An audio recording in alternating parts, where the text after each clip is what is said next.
update number, I don't know, 12 or whatever. Getting ready to go to the No Name Nationals.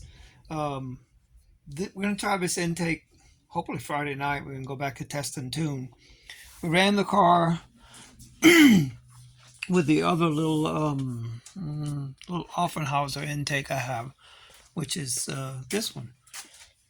And it's just a little 4 barrel intake, and the car ran what did I run 9.4 or something in the eighth mile, and you're like, that's pretty slow. Yeah, well, uh, according to Wallace Racing, that's this car I think is going to probably weigh about 25-50 with me in the car, and it would probably take 160 horsepower to go that kind of ET with this motor, and really that's not bad.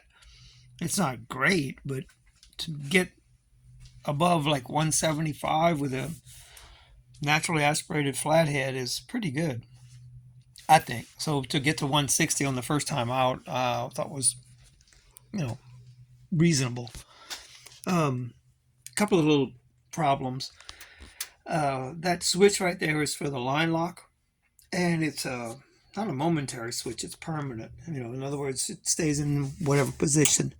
And I found out that was not the smartest thing because I hit it out accidentally one time when I hit the brakes and it kind of locked up.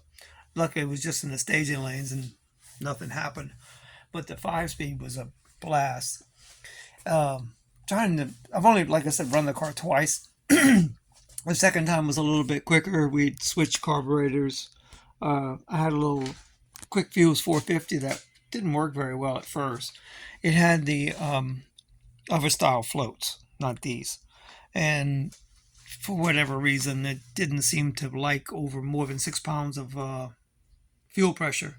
And so it would flood, and it was just a disaster. So anyway, I took that carburetor kind of all apart, took the choke off, and I'm going to try to come back with it. I'm just kind of waiting on UPS to show up with a couple of fittings so I can finish this up right here.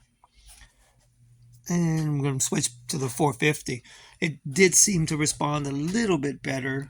It was hitting the rev limiter.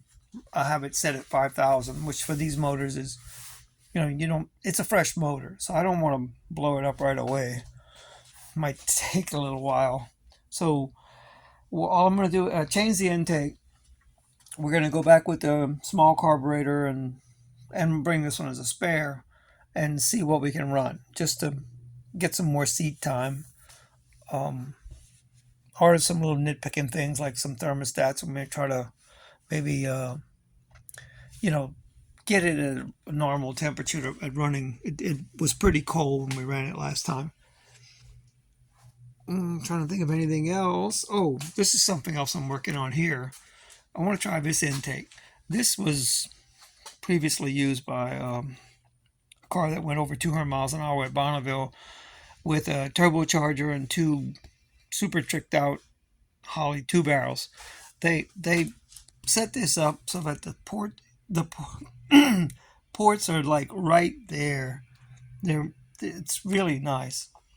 And these carburetors are probably too big. They're two 500 CFM Holley 2 barrels, and I'm kind of working on making a some kind of setup so it'll can work the throttle.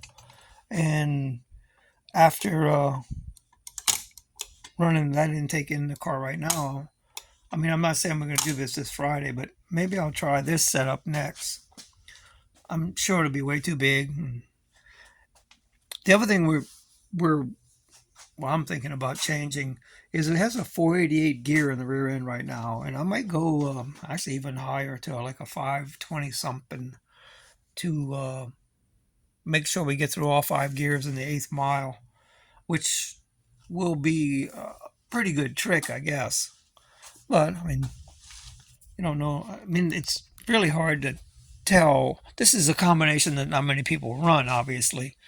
And so you can't just go online and say, hey, bud, what are you running in your 200 horsepower, 2,500 pound car to run eighth mile, So anyway, if anybody has any suggestions, let me know. We're going to stick with the 488 for right now, but a gear change is actually pretty cheap.